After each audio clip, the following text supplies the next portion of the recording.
Just full out Evil Dead 2 hysteria.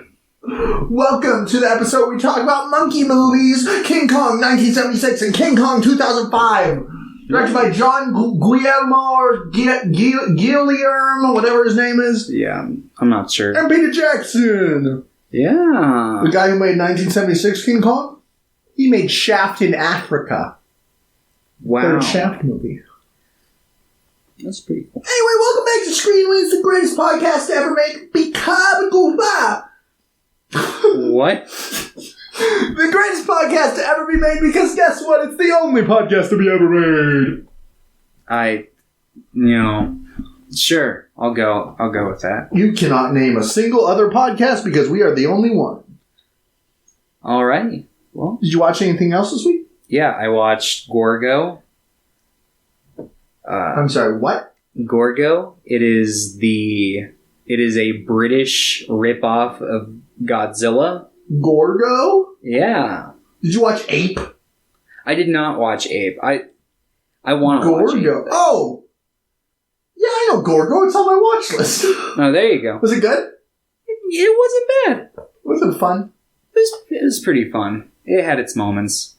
Did Gorgo have a British accent? No, Gorgo didn't speak. I mean, Gorgo is kind of just pasted together plots from a couple other, popular kaiju movies. Because it was like 20. It was decent.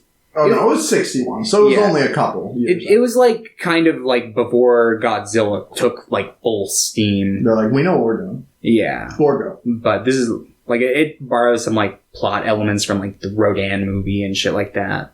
Okay. But anyway, yeah. And Godzilla, of course. So I watched Gorgo. I rewatched the English cut of Godzilla King of the Monsters, not the new one, but the old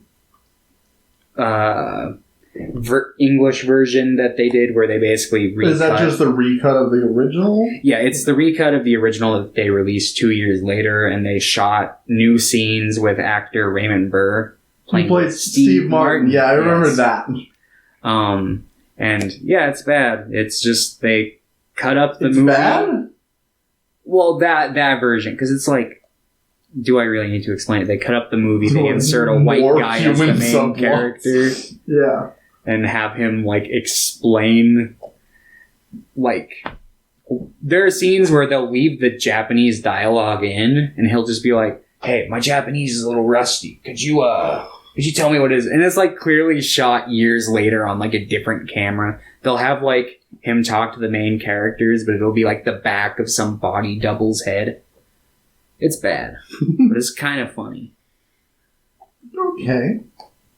Pretty cool. Yeah. And you watched some Jack Stauber stuff, I saw. Oh, yeah. I watched some of those little shorts. My friend Reno sent me Opal, which, I really like that one. I don't think it was super complex, but it was fun. The best way I can describe it is epic. Mr. Meaty meets Coraline. I don't know. In terms of the visual style, at least. Sounds incredible. Yeah, I quite liked it. And the music was pretty groovy. And it had some unsettling moments. And then I watched the Shop Opera or whatever it's called. I wasn't as big on that one, but I did like the music in it. So that was cool. Jack Stauber, going to be on the next episode. That'd be cool. Did Mr. Band ever get back to you? No. Not going to happen, okay. Yeah. Well, we could just go on Fiverr and be like, can you make a song similar? Yeah. Or we could just look up royalty-free music, same thing. Yeah. Let's see. I watched a couple things. I'm trying to figure out what... Oh, did we record last Tuesday? Something like that? I think so. Did I talk about Steel? Did you watch? I watched Steel. Okay, I don't think you did. I watched Steel and Spawn as a double feature. Oh, lovely. Steel is a good movie. Oh, okay. It's like bad, but it's really fun. At least I had a lot of fun with it. Shaq's like really bad at acting, but he's like smiling the whole time. He has a really nice smile. He's just like having fun running around in a really stupid looking outfit. Yeah. Spawn's really bad though. Yeah. And yeah. And I also rewatched Tales from the Crypt Demon Knight. The one that I really liked. I rewatched that. Still really good. And then that night, we started watching the Resident Evil movies. Preparing for his new Monster Hunter movie. Well, that's already out. I know it's already out. No, I just wanted to hate myself, I guess. When I first watched the first Resident Evil movie, I thought it sucked. I thought it sucked more this time. 2 and 3 were worse, though. But believe it or not, I dug 4. Because it was still really fucking stupid, but now they're like rolling with the stupidness. They made 6. Okay, I was going to say, I thought there was 6 of them. We're watching number 5 tonight after the podcast. Oh, lovely. If you want to join. 4 I liked, because it's just dumb, but it's like, some of the action scenes are pretty fun, and I don't know, they're just like, they know they're dumb now. A lot of the early ones are like trying to take themselves serious. It's just... And I think the action and the direction and the camera work are all like exponentially better this time around. It's not a great movie, but it was fun. Hopefully I like 5 and 6 too. I doubt it, but I think it's probably going to be like a one hit, like, and then it'll be like, oh great, it's back to being bad. And then I watched the One Piece OVA because I've gotten into One Piece thanks to someone. It was pretty good. Mm-hmm. I don't like Luffy. No, I do like Luffy. I think Luffy's pretty cool. Okay. I was gonna say, yeah, he's simple. He's a simple character, but he's fun. Yeah, but that archetype is like the archetype I really like. Mm-hmm.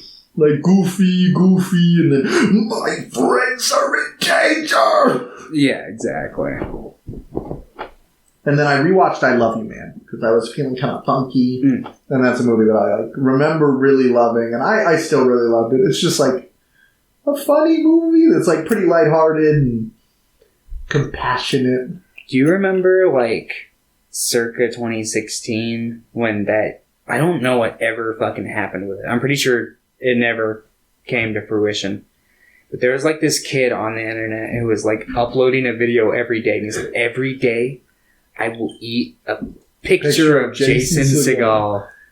Unless I think he just... Yeah, he had to have just given up at some point. Eat a picture of Jason. What was his... I don't even remember what his goal was. I know he had some sort of goal in mind. I think until Jason Segel ate a picture of him. Yeah. That's right. That's what it was. Where did that guy go? I'm on his channel. I'm trying to see the last time. I don't know if he was the hero we needed, but he was definitely the hero we deserved.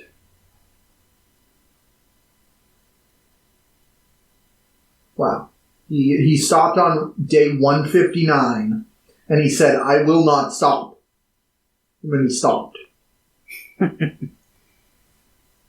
Unless maybe did he do I don't think so.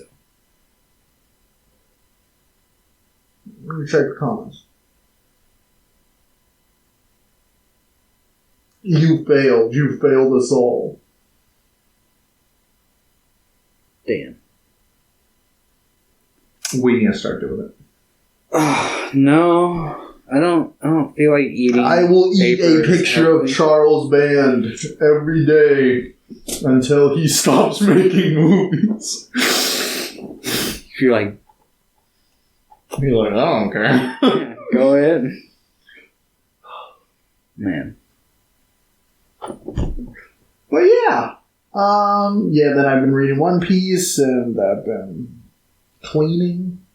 I was cleaning a lot today, because I was like, I have let my house become a rumpus room. Ah. So So I was cleaning all day, did a bunch of laundry, did a bunch of cleaning, watched King Kong and King Kong. And now I'm ready to talk about King Kong and King Kong. No. Pierre fucking forgot to send his questions, so. Oh well. Alrighty. You ready to just dive in? Sure. Okay. I guess let's start with the 76 one. 76. I will say right off the bat. So John Barry's the composer for this one, and he did the composition for like a large chunk of the James Bond movies. Oh, okay. And he was like the saving grace for like the bottom of the barrel James Bond movies. The opening theme for this movie is awesome. I don't know if you got any particular kick out of it, but I really, really liked it. It was like super majestic. And I don't particularly remember. I remember immediately. And I don't know if I'm just fucking crazy now, but I'm like, this is John Barry. And then I checked, I'm like, it was John Barry. No, there you go. I mean, yeah. Maybe it's just because I'm so used to James Bond now when I think of 70s movies, but I'm just like, this is goddamn John Barry. Well, it was, so it paid off. The rest of the music was like fine, but the opening track I really, really enjoyed. Yeah. So, had you ever seen this one before? No. I knew that Jeff Bridges was in it. And this was one of his earlier roles. I think he's only like 26. He's young. Yeah. He has his beard, though, that was kind of like... I couldn't tell like how old he was because he has like a big beard. Yeah. I'm like, he's either like 20 or like 40. Yeah, it's somewhere in there. I can't see beyond the beard. Yeah, I had watched this one a lot as a kid because this is like the age, like 2005 when the like before the new King Kong movie came out was when I started really getting into King Kong, in like second grade or something like that. Yeah. And I remember renting the original 1933 movie from the store, and we had bought like the 76 version on DVD. And I had watched this one a lot as a kid, leading up to the Peter Jackson one. Did you watch the Peter Jackson one in the theaters? I multiple times. Me and my dad. I couldn't handle. I wouldn't have been able to handle it. I don't think. I think I went and saw it 8, so at least twice, maybe 3 times, because I really liked it. Wow. And spoiler, I still really like it. Yeah, it's fair. So this one I hadn't seen since not that long, but like 10 years. Since probably at least 6th grade. Like it's been a while. Did you? But you were a fan growing up. I was a fan of it growing up, and it was interesting coming back to it. Yeah. I would definitely describe this as the middle movie in the King Kong franchise. Because it's kind of like the odd one out. It changes a lot of stuff that the other two like stick with in terms of the details. It's nice because the suit looks good. The suit, the animatronics can be pretty shocking. I would say that I don't know if the whole suit looks good, but I think the mask looks fantastic. Yeah, and the hand looks good. Some of the like torso occasionally looks a little iffy. Like I'm like that's definitely a rubber suit, but the mask and the hand look good. And pretty much all the other effects work. Doesn't look great though. Yeah, it's very obvious that it's like they're shooting on a beach in like Hawaii for the coast scenes, and then it's just some like studio backlot because you can see the like trace of the blue screen behind all like the characters and like the just kind of fakeness set looking mountains. When they're in front of the wall, it's pretty obvious it's just like a painting or something. Yeah. It looks nice though. It's pretty cool. I like characters just against like matte paintings. I'm fine with that. Yeah, there's definitely a charm to it. But like some of it later on, King Kong's like walking around the city and he's stepping on people, and it's like instantly they're just like standing up and they're like, and it's not like they're like being crushed or anything. It's just like exactly. And this is the odd one out in the fact that there's no dinosaurs. Yeah, like they threw in one giant snake because they were like, we should probably have some sort of a scene where like Khan saves Anne, so there's like in general, I feel like this one fails the most in trying to humanize or trying to like empathize like Kong as a character. Yeah. I don't think you necessarily need. I guess you do for a narrative, but like I'm fine with just going, like it's just an animal. I don't care. We should still feel bad when he's stolen away, and that's kind of the tone of like the original movie. Yeah, and the Peter Jackson one went for the more like trying to make Khan into more of a character. Yeah, he laughs. He smiles. He knows how to like. He basically learns some soft sign language, so it's like. Smart boy. But anyway, this version, he's just kind of a perv. Like, there's a lot of scenes where it's like the people making this movie were horny. They were. Yeah. And there's just a lot of like obnoxious stuff I didn't like. Like I do not like. Was it still Anne in this? Did she have? No, it was Dwan. Yeah, I don't. What the fuck was that? Also, I don't like her introduction. Just like the whole Jack and Dwan in this story, like whole thing is because changing it from making a movie to like just being an oil rig made it so that they had to lean in some plot contrivances to get all the characters present going to the island. Yeah. It's like you had Jack stow away because he just so happened to like find out about this trip to this island that nobody knows about, and then they explain because he like the people bought charts or whatever, but it's still like. But the whole time, I'm like, is he working for? I'm like, this doesn't really add up. Yeah, and then there's a shipwreck, and they coincidentally find Anne or Dwan. I'm probably just going to call her Anne through this. Because it's just like, I don't know why they made that change. It's Dawn, but switch the A and the W. I'm like, why? Who let you be called? Yeah, I don't know. But and, like, if you want to make a more environmental message, sure. If you want it to be an oil rig, that's fine. But I'm like, why didn't you just keep the same premise of like Jack and Anne and all the crew are like they're still going to film, but it's like the captain is secretly working for like the oil company. You could have just done that and not had all these weird elements. Yeah, and you could have even played with it further, like maybe just had like little bits and pieces where they find like they do find oil on the island, but they want to take Kong back because they're like, we can get a lot of money out of this. So they have that aspect, and then like even after the tragic ending that there's going to be that tragic cherry on top because they're probably going to go mine that island for oil. Yeah, well, but now they're not because there's not oil there. Well, yeah, they're in like, this version. Yeah, so it's like, well, then it doesn't even, like, there's no tragedy in the element of the island now. It's just Kong. So it's like the other element, the environmentalist element is kind of gone from your movie. It just doesn't... They had that one line from Jack where he's like, you took away their god. They're going to have no purpose. They're going to be burnouts and drunks in just a couple of years. And it's like... I'm like, what? I'm like, taking away your god... That part was fine. I was fine with that line, but I'm like, what do you mean they're going to be drunk?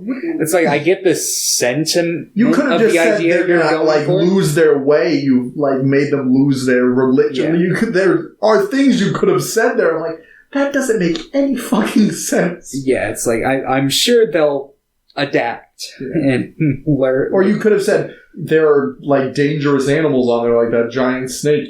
Like he was protecting them just as much as he was like taking the problem. I was like, why did you say that, though? It's like you could have driven home a more sympathetic point without just making it seem like they were going to burn out. And it's just like, I don't know. But, so yeah, I didn't like that line. I don't like the deep throat joke that they keep throwing in there. Yeah, you ever heard of a girl getting saved by deep throat? Oh. We should watch Deep Throat for the podcast. It's just a porn. No, we shouldn't because it's really fucked up. Yeah, I was gonna. I forgot about that. As soon as I said that, I'm like, wait, wait a minute. Yeah. So I didn't really care for Anne's characterization in this. I thought she was real wishy-washy, and I didn't see any sort of character logic between any of her like random mood swings there. I also didn't see any connection between her and Jack, like, at all. Like, No. these characters don't make sense. And she's like yelling at Kong. She's like, "You're an Aries, aren't you?" I'm like, "Why? Monkey can't hear you." She's into, like, astrology, which is fine. Yeah. But it just feels like they're trying to, like, make her some sort of, like, valley girl stereotype.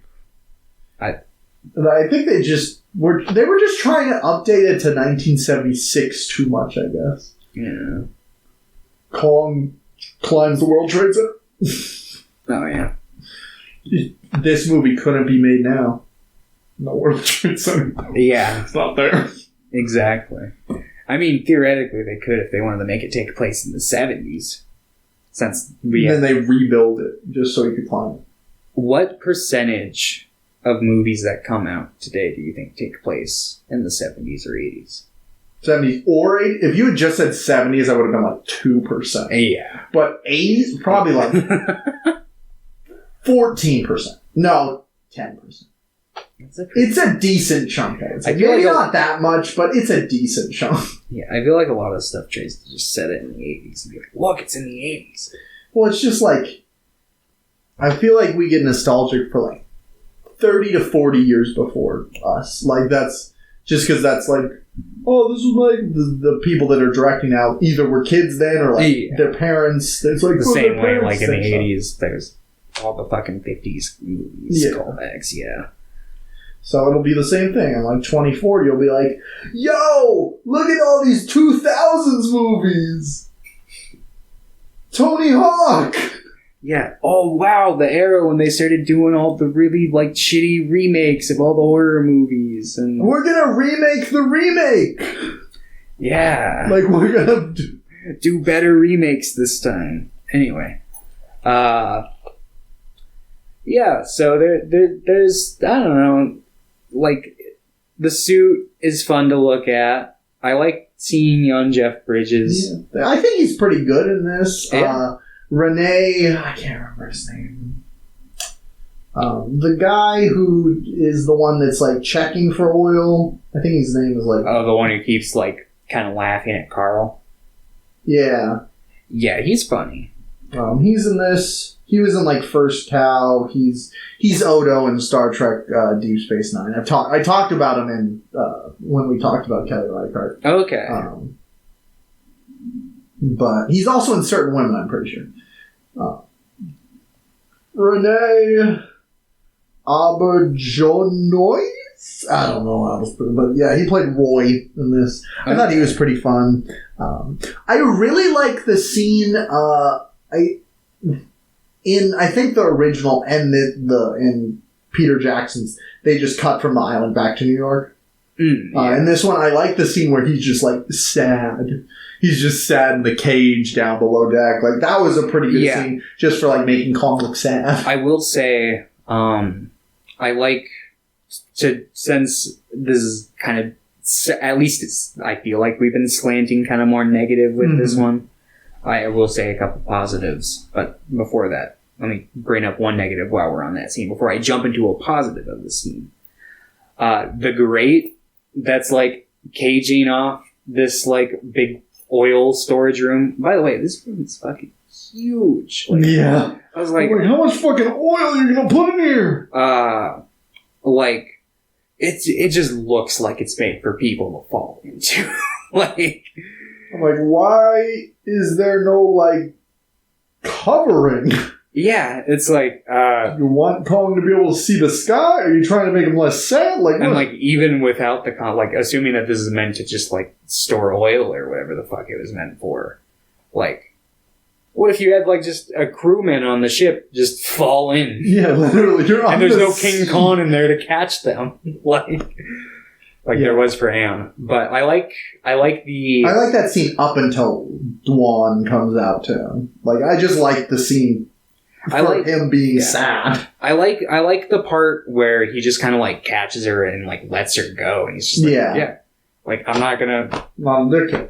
Yeah, even though he was just fucking smashing. He's like, I'm gonna blow up. I like that part too, where he's like just hitting the walls and like the people. The ship's just like, we're gonna drown him because he's about to kill us all. It's like, you think he would have done that when he first, like, realized he was on the ship, but he must have just been big chillin' until Anne... He's like, just, I'm so tired. He's like, fuck. I like the chloroform scene, too. I thought the visual of his hand, like, rising out of the smoke and going back down was pretty cool.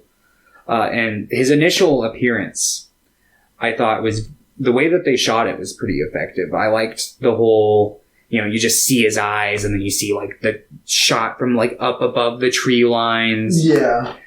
If I had something to say, I wish they didn't milk it out for as long as they did, and by time, like, Anne notices him, or Dwan notices him, he's, like, right in front of her. I would have really liked the kind of, like, Peter Jackson reveal where, like, they had done that leading into it, and then just, like, him coming out of, like, the trees and, like, full...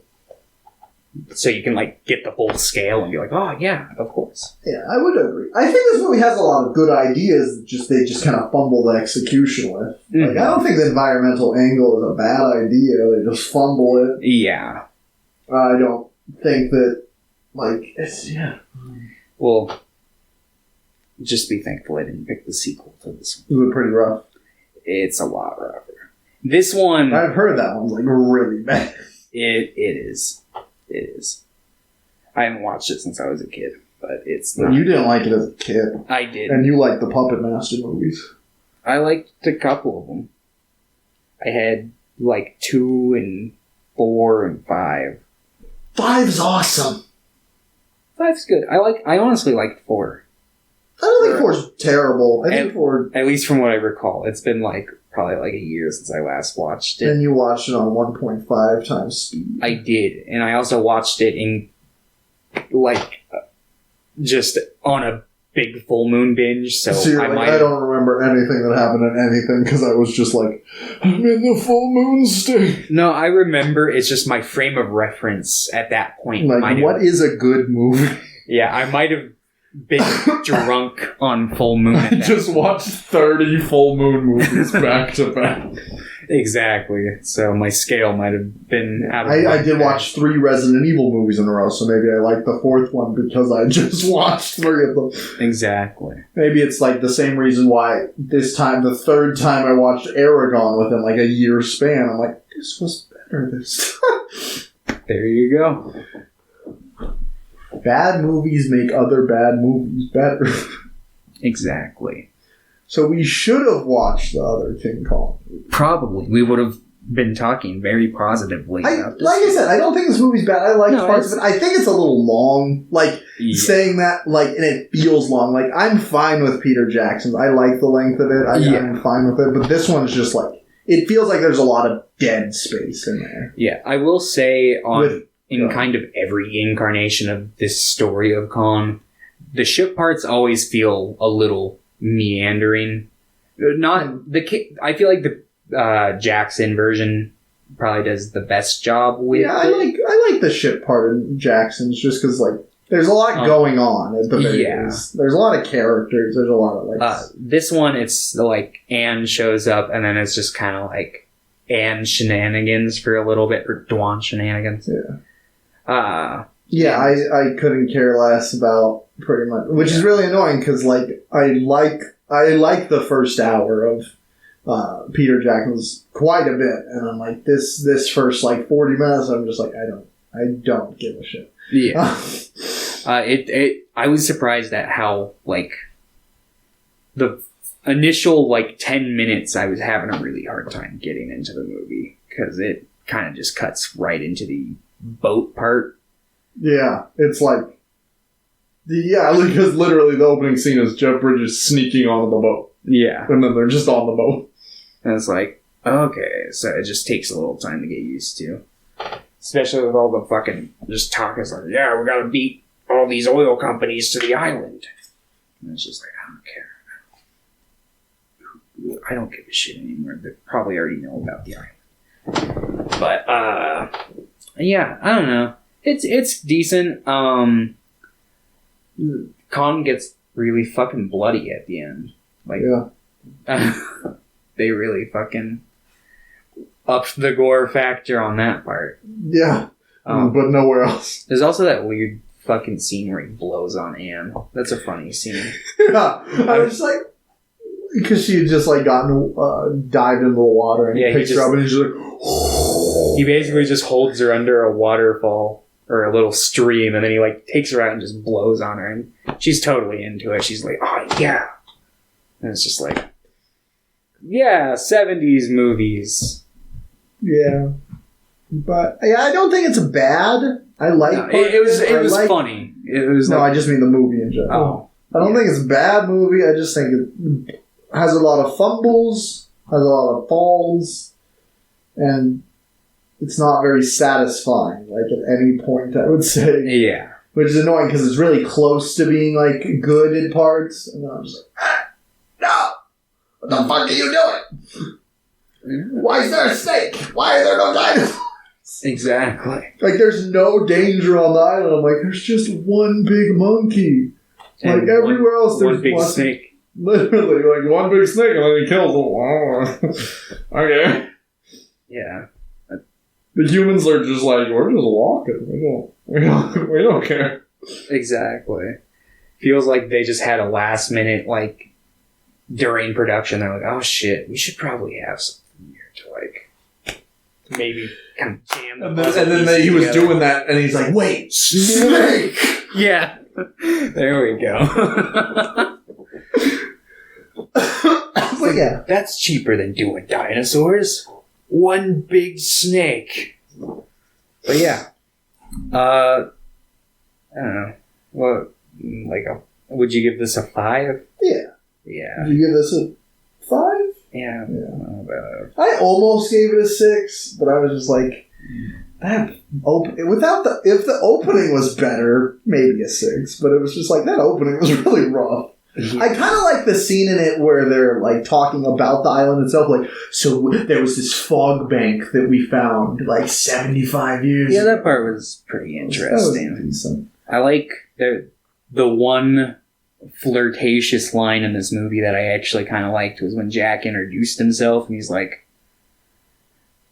oh, I am but a mere Jack. I was like, I like that line. But then she's like, oh, but you, the person who saved my life. But you're hot. Couldn't be so mere to me. I'm like, all right, now it just kind of became him. All right, loser. But yeah, Peter Jackson's King Kong. So this one's, I believe it or not, it's about a monkey that lives on an island. I guess he's an ape or whatever. They don't have tails. Which cut did you watch? How long was it? It was 3 hours and 20 minutes. Okay, you watched the extended version. Oh, that's how long it was. Huh? I thought that's how long it was. I'm pretty sure that's the extended, like, director's cut. What's the regular version? 3 hours and 7 minutes? Probably like 2 hours and like 50 minutes, maybe. I don't freaking know. No, I know it's longer than 3 hours. But yeah. But yeah, I really like this movie. And the first time I watched this was like 4 years ago. I just hadn't seen it. Yeah, I watched it. It was like one of the first movies I watched when I moved up to Washington. So less than 4 years ago, actually. Oh wow. Yeah, it was in late 2017. I was just like, I'm gonna get into watching movies, like, because I wasn't into watching movies before then, really. Yeah. So I'm like, I'm gonna get really into watching movies, and I consciously was like looking for stuff. That's when I had I had an Instagram review account. I don't know why I made it on Instagram, but it was before I knew what like Letterboxd was, and I'm like, IMDb sucks. It does. So yeah, I made that, and yeah, I loved King Kong when I first saw it. It blew me the fuck away. I'm like, whoa! Yeah. I still really enjoyed it this time around. I think there's something to be said that, like, you have to, when looking at any of the King Kong movies, you have to look at, they're all a little bit racist. Yeah, this one... I think this one's actually the least, but that's my opinion. Just, like, the handling of the natives of, like, the island, Skull Island, or whatever you want to call it. Is it always Skull Island? Skull Island. Usually Skull Island. Is a little, in the toe. Little rough. They call it something else. I think that, they changed the natives from being black, because they're black in the original and in the 76 version. And in this, they're like Aboriginal. They're like natives to like South Sea Islands. And I think that's interesting. I think that's trying to get rid of the connection where it was like the first film, and I'm sure the 76 film, because they're remakes, or it's a remake. King Kong was seen by racist people as the embodiment of hypersexuality of like black people. And he's like, oh, he's taking the white woman. It just stoked the fears of racist people. Yeah. And whether intentional or not, things have consequences. And I think it was kind of just to do that, because when you have black people as the like native islanders giving this woman to something that's supposed to embody that to racist people, I think that's what Peter Jackson was trying to do there, maybe trying to get rid of that connection. And I don't necessarily mind like native islanders being scary to white people, because it's just like they're just doing their thing. They're defending their island, and they're just like doing their chants and they're doing their rituals. It's not necessarily a scary thing. It's just framed as that from the white person's perspective. It's just like, oh, what are they doing? And they're just chanting.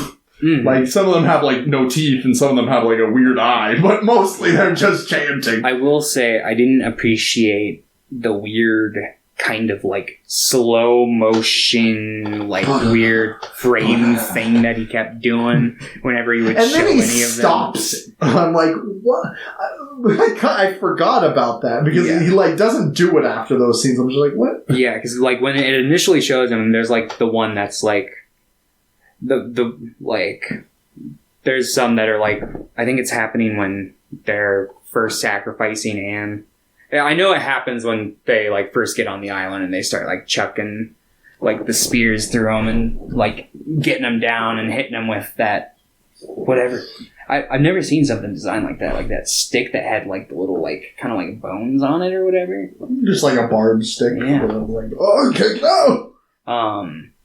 But like that scene used that like kind of shutter effect a lot.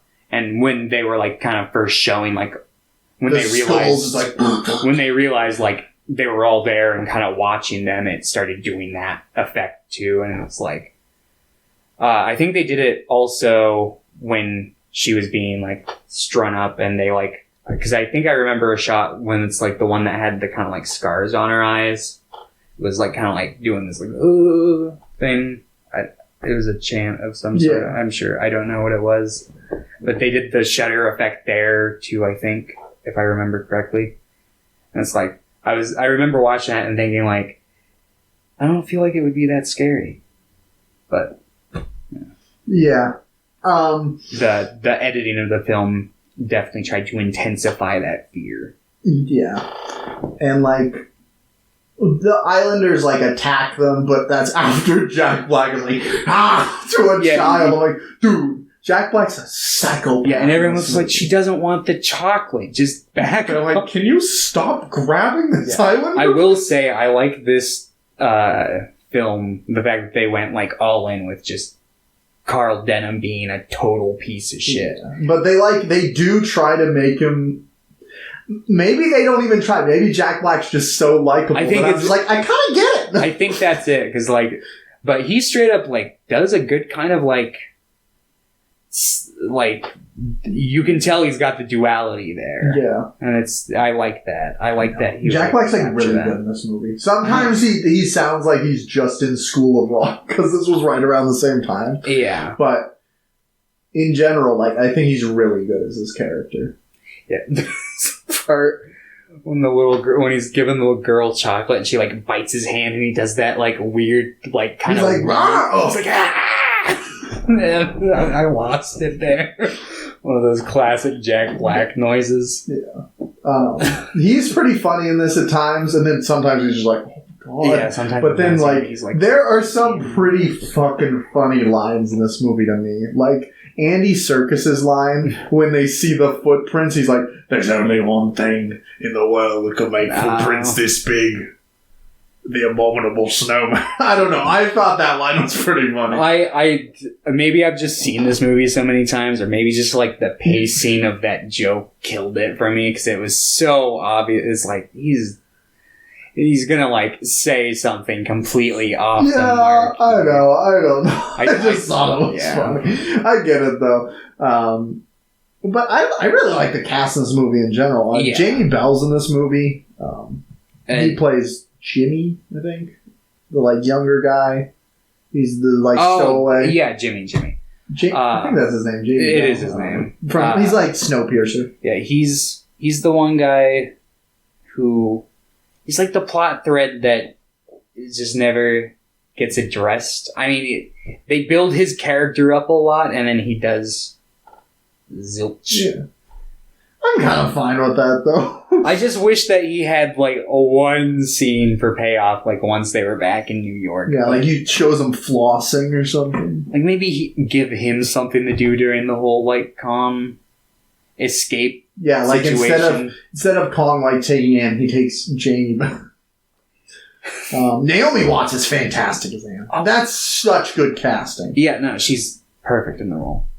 That's why this movie is my favorite, like Kong movie. Like the casting is so good. The casting and just this movie has the best characterization of Anne in general. And Kong. Pretty much every character. Yeah. It helps that it's 3 hours and it really uses those 3 hours. There's no like dead space. Everything's used either for pretty cool action scenes. I think almost every action scene in this movie is awesome. The dino chase scene looks so fucking bad. Oh, yeah, where they're chasing like Jimmy and like all of them. Yeah, the big dinosaur. And it's so obviously a green screen and they're just running in place. It looks so bad. That part looks bad. Oh. I like the T-Rex battle though. I think most of the CG holds up. Kong looks incredible. Mm-hmm. Like 16 years down, he looks incredible.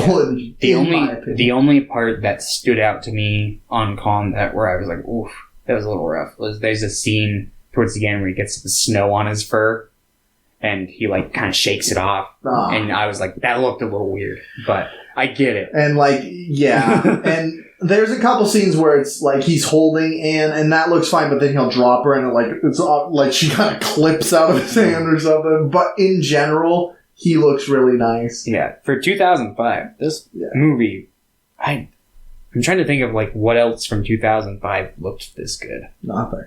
Like that's what it's the same. It makes sense because it's Peter Jackson's special effects. Dude. Like Lord of the Rings in general, their effects like hold up really well too. There's like the scene where Legolas is skating down the fucking elephant tusk or whatever. That doesn't look very good. But besides that, like there's a lot of CG in Lord of the Rings. It's just not like in your fucking face. Exactly. But that all looks really good still. Mm-hmm.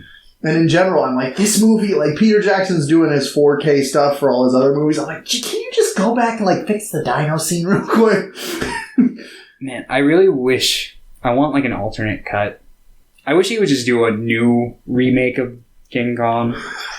Do it again! Just make it a mini-series, only this time, instead of Kong dying at the end, they... like launch it as the halfway point where it's like they just capture him again and they're like holding a bunch of like legal battles against like Carl Denham, and then like maybe like Anne and Jack are like, we gotta get Kong back to Skull Island, we're gonna heist him out. I don't know, something. I just really want him to live at the end. Yeah, that's the thing. Like Kong's always going to be a tragedy. That's what's so weird in this about, version. Like, that's why I kind of like the Skull Island, like the new King Kong. I don't know what happens there. I assume he survives because Godzilla versus Kong is that Kong. It's because like the Toho version of Kong is more of just like the dumb superhero Kong, where he's like, I'm not gonna die. I'm the friend of humanity, and I'm gonna beat up other big monsters and be like the hero Kong. And that's what this Kong is too, but just humanity doesn't see it that way in this version. Go ahead. I was going to say, probably because there's not a bunch of other big monsters roaming around. Yeah, except only in the island. They're like, we don't care. Exactly. The fucking bugs in this are horrifying. Oh. I'm kind of surprised this movie's PG-13. Like, there's the part where the bug eats fucking Andy Serkis' head. That's a horrifying scene. Those things are scary as fuck. It's like, that would suck. Yeah.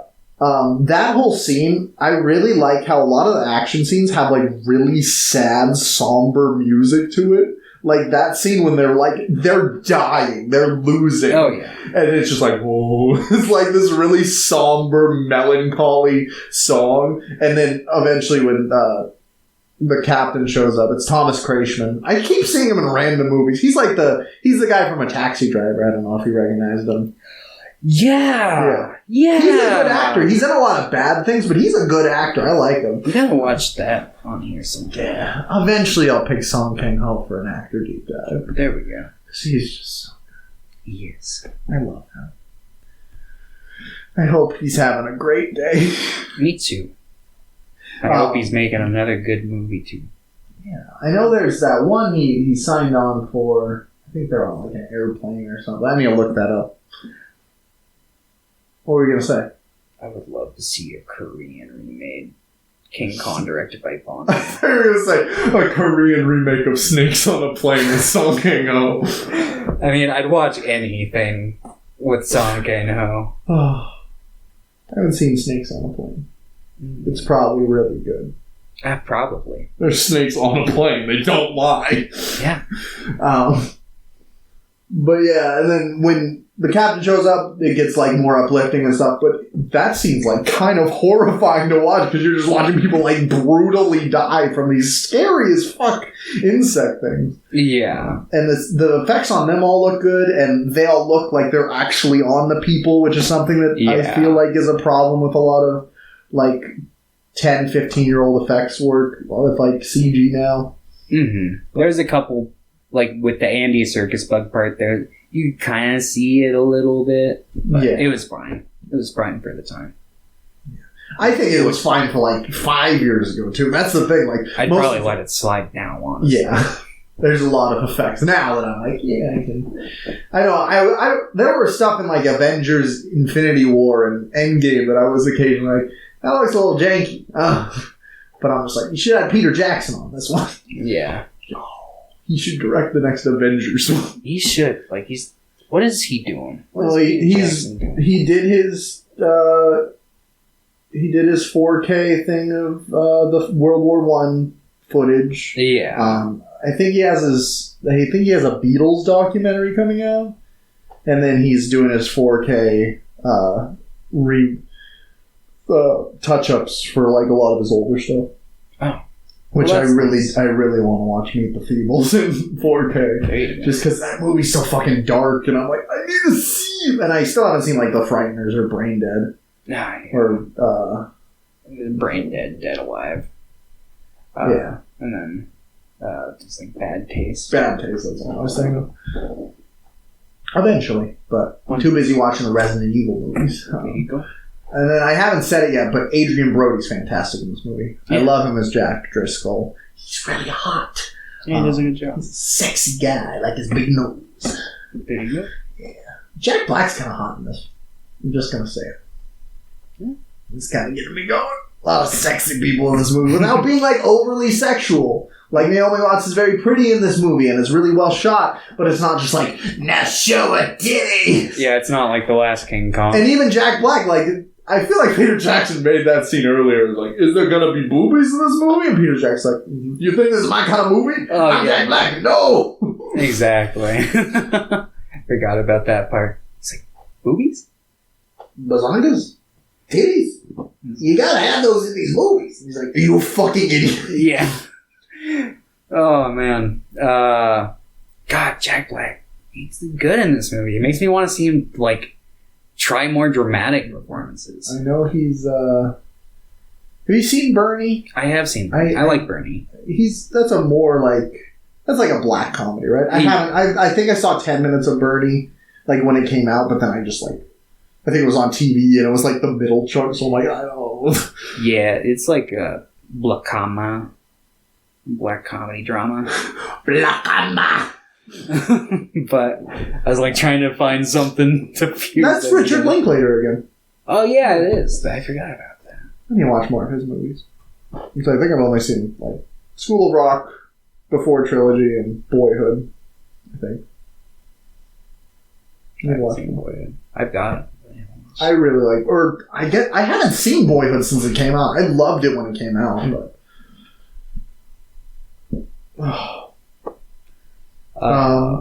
so yeah, I really like the humanization of like Kong in this. Just in general, like his laughter is really nice. He has some nice scenes with Anne, and keeps pushing her down. Yeah, he's like sees she's like falling, and he's like, haha, and then she's trying to like stay just regular dancing, and he like pushes her down. Like, and then there's like okay. No, I was just gonna say she gets mad at him, and he storms off, and then after he saves her from the T-Rex, he's still like pounding about it like a baby. She tries falling down to make him feel better, but and I like how like fucked up he looks. Like throughout even the beginning of the movie, he's like already scarred and stuff. Like it's a good visual storytelling, because like the other Kongs, obviously they were just suits, but they looked like pretty pristine. Like he had just walked out of a forest for the first fucking time. Yeah, like I am Kong. I am the king here. Well, like, which makes no sense when looking at like the setup for the other movies, like the big walls and the villagers and stuff. While this one is like, okay, this makes sense. It shows like everything around it shows like the story of him, pretty much. But yeah, I think the creature design in this movie is really cool. I really like Kong. I really like the scene when he's sliding on the ice and just like. Yeah, that's a nice little Eye of the Storm. I really like the city scenes in this one. Yeah. It's pretty cool. I really like the scene where he just comes out and he's looking for Anne. He's just like throwing women. Yeah, I really like that this version, like, it feels like aside from Anne, all the human characters are bad. I don't think Jack's bad. Did you see the part where he was running people over at the end? Yeah. And? Killed people. He didn't. That 1933 cars, you're fine. They weigh like $1.50. No. Yeah, fine. Fucking just on the sidewalk driving, having a giant gorilla chase him. Gorillas chasing, whatever. When a giant gorilla chases you, all hands on deck. Get out of the fucking way. I don't know. I get a real predatory vibe from Jack in this one. Like, maybe not predatory, but like... But he's sneaky. He's a guy who doesn't know how to take no for an answer, you know? Because it's like, I feel like he views Anne in that damsel in distress role, and like, obviously... And he wants... I don't know if... I feel like what you're saying is a little too much for me. Like, I don't think he's like a sex offender. No, I tried to lean away from... If she said no, in that connotation, I think you would be like, okay. Yeah. But I get what you're saying. I think that he's like... He writes all these plays, and he wants to be the hero of his own journey kind of thing, no matter the cost. Exactly. And that's just kind of the vibe I got from Yeah, no, I get it. And that's why I like his character more. Like, I think he's really interesting because of that. Yeah. Like, he's not perfect. Exactly. He's a little bit scummy at times. That's what I like about this. And I like that a lot of the people in this... Actually, Jimmy's a good guy. He kind of steals some stuff, but whatever. That's... He's good enough. He stole a pen, whatever. I wasn't mad about that. It's from that asshole. But like, I like that at the hat he stole. That's kind of rude to steal from a dead person. Dead body. I don't know. It's kind of like sacrilegious. It's kind of blasphemous. Kind of upsets me. Does it? I don't think it's very noble. No, I'm just kidding. If I die, you have to wear the Legolas mask for the rest of your life. No. You have to sew it to your skin. You didn't have a price. I'm not going to do it for the price of friendship. What was I going to say? But I do like that even the more shitty characters occasionally will like stop to help others. Like, dude comes back. I can't remember his name. Bruce Baxter. Oh, yeah. Like, he comes back as, like, the hero for a second. He's like, I'm gonna do it. I'm gonna save him. Mm-hmm. The captain is, like, all sorts of, like, is he good? Is he bad? Like, he's obviously, like, he captures wild animals, and that's illegal and unethical, but he, like, helps his crew, and he cares about them, and he cares about Anne, obviously. Like, every character in this is pretty layered, which I really appreciate, because, like, the 76 one, no one is. Maybe Jack, but that's about it. Oh god, there's something I was going to say, but I forgot. And, like, Jack Black's final line in the movie is pretty dumb, but I'm fine with it. Oh yeah, it's cheesy, but it's original. Yeah. I like how this movie kind of like inserted callbacks or like tributes to the original. Yeah. Like when they're shooting the movie on the boat, like they're using lines of dialogue from the original. Yeah. And I like that when they're doing the little like fake presentation at the end, they're playing like the original like score from the original movie. I thought that was pretty cool. A little like, oh, that's nice. That's neato. Mm-hmm. Yeah, there's a lot of really neat elements, and Peter Jackson obviously fucking loves that movie. Oh yeah, because he also filmed the restoration. Yeah, he did rest. He remade. He remade the spider scene. Yeah, I haven't seen it. The Lost scene. I watched it when I was like a kid. Speaking of which, I didn't watch it, but there's like a whole entire like series of behind the like scenes shit that they recorded for like online, because this is like nice. This had like a big like kind of online promotion where they were doing like behind the scenes documentaries on the making of the movie. Cool. Yeah, so all sorts of supplementary material to dive into. I probably will, because I watched a lot of the behind the scenes stuff for like Lord of the Rings, because that trilogy is incredible. Yeah. I don't think I like this as much as I like any of the Lord of the Rings movies, but this is really solid. Like, it's... Yeah. I really like this movie. I'm really biased on this movie because I have that huge nostalgic factor for it. And you love Monkey. I love Monkey. I do love Monkey. He's gonna win. But I will admit, I did notice this time, which I completely went over my head like the other times I watched it, but there is some like straight up like borderline parody stuff in this movie, like at least by today's standards. Like there's that whole scene where he's like, Jimmy's a good kid, and then like cuts immediately to like them on the ship, and he's like, what you reading, Jimmy? And it's like got the hammy like violin music and like some stuff like that, and it's fine. Like I like the kind of corniness to this movie. I think it adds to the tone. But it's just stuff that I've found like I felt the same way. I think it does add to the... I think it's fine for this movie. I think it works well because that tone is so, like, dramatic and corny at the same time. It nails that really well. But I can also understand why some people wouldn't enjoy this movie. Yeah. Like, I get it. It nails what I want from a King Kong movie really well. But I get it if it's not everyone's cup of tea. Yeah, and I wish we could have seen some of the consequence to Carl's character. Like something. Whether it's like in the 76 version he just gets stepped on, or whether at the end people are like, hey, you're kind of an asshole, man. I'm gonna arrest you because you look at all... Because the sequel to the original Son of Kong, like, Carl Denham, like, the whole, like, thing that sets that plot in motion is, like, he's, like, up to his neck in lawsuits from, like, everybody. Because everyone's like, you brought a giant ape that destroyed everything. Like... Yeah, I mean, maybe we'll get the sequel. Maybe we'll get that Son of Kong. I mean, if Peter Jackson wanted to do a sequel following Jack Black going back to Skull Island and finding a little baby Kong, he's like, I need money to fuel my lawsuits. Better go get another monkey. Exactly. But I do like just that it ends on Kong's death.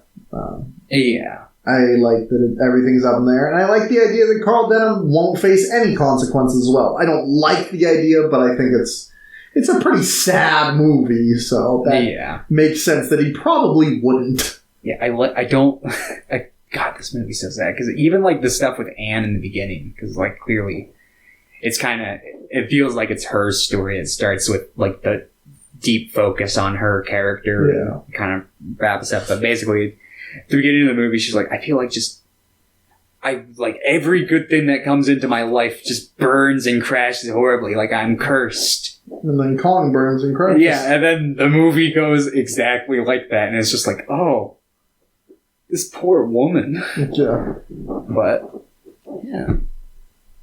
King Kong, 2005, one of my favorites. That's why you would give this movie a 9, a 10, an 8. Yeah. A 4. What? No. You would probably give this one an 8. Yeah, okay. No. Oh, a 9. Yeah. Okay. Sorry. I was like, oh, okay. Okay. Let's roll those dice. Let's roll those dice. Are we going to finally get a bag episode? Are we going to have to watch a bad movie? Oh, man, what's going to be? Oh, did I? No. That was a really bad roll, but it was an 8, so no. We're not doing a bag. That's how I just roll. It's my pick. I could just force a bag. Do whatever you want. Let me check. Oh God, I was supposed to think of something to watch. I didn't do that. Or did I?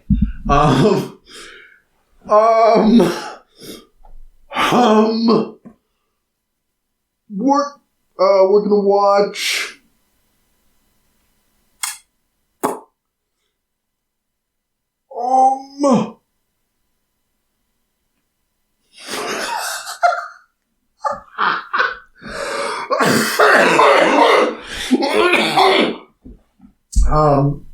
You want something bad? Or not bad? I mean, usually my preference is not bad. Okay, well, let me figure out fucking something. Hold on. How bad is the bad? Pretty bad. I think you've seen the one. It would be a original and remake, and they're both bad. You know, Okay. Which is really unfortunate because I watched the original pretty recently, but the remake just came out. It's on video on demand, I think, right now. Let's see. I watched the original June. Oh, it feels like I watched it yesterday. But we're going to watch Wrong Turn from 2003 and Wrong Turn from this year. It came out like, 3 weeks ago or some shit. Oh, can't we watch Wrong Turn 2 instead? Oh, no.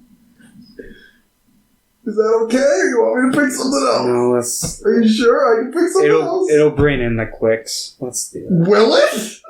Probably. Like, I didn't watch Wrong Turn. I mean, there are people who like fucking Terrifier. We should watch Terrifier. I mean, if we do that, we should do it when Terrifier 2 officially comes out. When is Terrifier 2 coming out? I don't know. I completely stopped following it after, like, probably January. Oh. Okay, yeah, so I guess, is that okay with you? Yeah, let's do it. Wrong Turn and the Wrong Turn remake. Yeah, Wrong Turn is available to rent on Vudu and YouTube and all the services you buy to rent your stuff, and so is Wrong Turn the remake. Directed by Mike P. Nelson, who you may know from, I don't know, he hasn't done like anything. He made a movie called The Domestics. Seems pretty epic. Let's see. Okay, we did it. Yo, it's written by the guy who wrote Halloween 4, The Return of Michael Myers, the original Wrong Turn, the Tekken live-action movie, and the Spawn live-action movie. We're going to be in for a real trip here. Okay, yeah. That'll be fun. And then after that, I think we have one more week. Let's just double check. So this week will be going out the 8th, and the 15th. Then you'll have one more pick, and then we'll be doing the Snyder Cut. So, hold on. We're doing... So Wrong Turn. Wrong Turn will be next week. Yeah. Then you'll have a pick. Okay. Because it'll be coming out like the day we record, and then we'll have a week to watch, or we'll have like a week and a half to watch the Snyder Cut. Yeah. Okay. And that Snyder Cut episode will be coming out the 29th. It's the Snyder Cut. Okay, that's coming out the 29th. We're watching the original and the Snyder. I was just trying to figure out if the Snyder Cut was coming before or after our next deep dive. It'll be the last, so we'll watch that, and then we'll do a deep dive of sex. We can watch all. No, I've already got it picked We out. could watch all his other movies. We We could. could watch Sucker Punch and Watchmen and Legend of the Guardians, The Owls of Ga'Hoole, and Dawn of the Dead and 300. And I don't know why I get major vibes that Pierre would like that Legend of the Guardians movie. I don't know if he likes owls. He doesn't like a lot of animals. He really doesn't like monkeys. He was watching the last hour of King Kong with me, and he was just like, why does he look like that? Like he's a monkey. Anyway, thanks for watching. We'll see you next week. Tell your grandmother.